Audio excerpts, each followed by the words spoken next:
పిఠాపురంలో ఏదైతే శ్రీవారి భక్తులు టీటీడీ కూడా క్షమాపణ చెప్పాల్సింది, నేను కూడా స్వయంగా క్షమాపణ చెప్పాను ఒక కామెంట్ ఇది.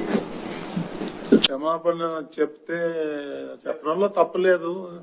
చెప్పినంత మాత్రాన చనిపోయిన వాళ్ళు బతికి రారు కదా. అది అవన్నీ ఎవరో ఏదో మాట్లాడారంటే వాటికన్నిటికీ స్పందించాల్సిన అవసరం లేదు. వస్తుంది చైర్మన్ ఎలా నియమితం అవుతాడు, ఆయన ఏ ఈవో ఎలా నియమితం అవుతారు, ఈవో ఎలా నియమితులు అవుతారు? మేము గెలిస్తేనే మీరు, అది ఎక్కడి నుంచి వచ్చింది మాకు గెలుపు? మీరిస్తే. అందుకు మీకు నేను క్షమాపణలు చెప్పాను.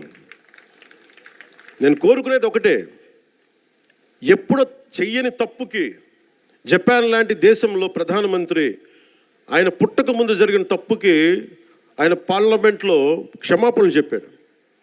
మనం నేర్చుకోవాల్సింది అది.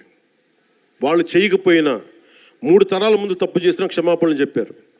నేను ఈ రోజున అడుగుతుంది, టీటీడీ బోర్డు పాలక మండలి చైర్మన్ గారు కానీ, సభ్యులు కానీ, ఈవో కానీ, ఏఈఓ కానీ, మీరు ప్రెస్ మీట్ పెట్టి క్షమాపణలు చెప్పండి. నేను క్షమాపణలు చెప్పినప్పుడు మీకు క్షమాపణలు చెప్పడానికి నామోషి ఏంటి? బాధ్యత తీసుకోండి, బాధ్యత తీసుకోవాలి. ఇది చాలా బాధ కలిగించేది. మాకు సంబంధం లేదంటే ఎట్లా? నా తప్పు కాదంటే రాజు 7 చేపలు కదలా, మరి ఎవరు చేస్తారు ఇది?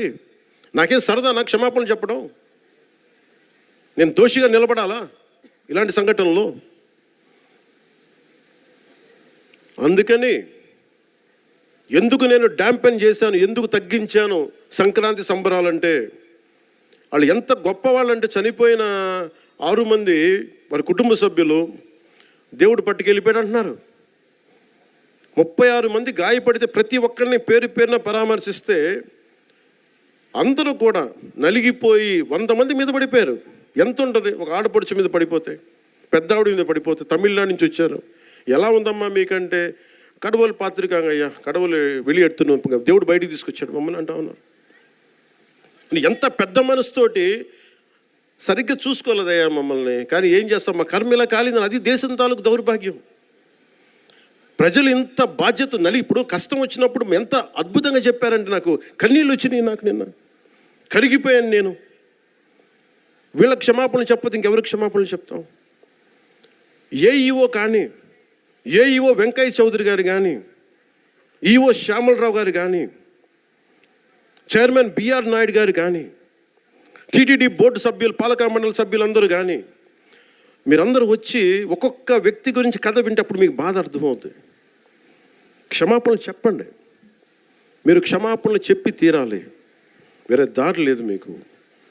మీరు క్షమాపణలు చెప్పడం వల్ల పోయిన ప్రాణాలు తిరిగి రావు, కానీ కనీసం ప్రజలు మిమ్మల్ని చూస్తూ ఉన్నారు. అది మటుకు జ్ఞాపకం పెట్టుకొని అందరూ తగ్గి క్షమాపణలు చెప్పండి. చాలా అవసరం ఇది.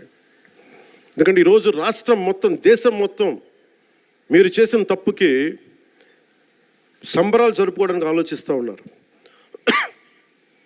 4 లక్షల మంది ప్రజలు గరుడోత్సవాలకు వస్తే క్రౌడ్ మేనేజ్మెంట్ చేయగలిగే వాళ్ళు అక్కడ చేయలే. 2500 మంది లేక,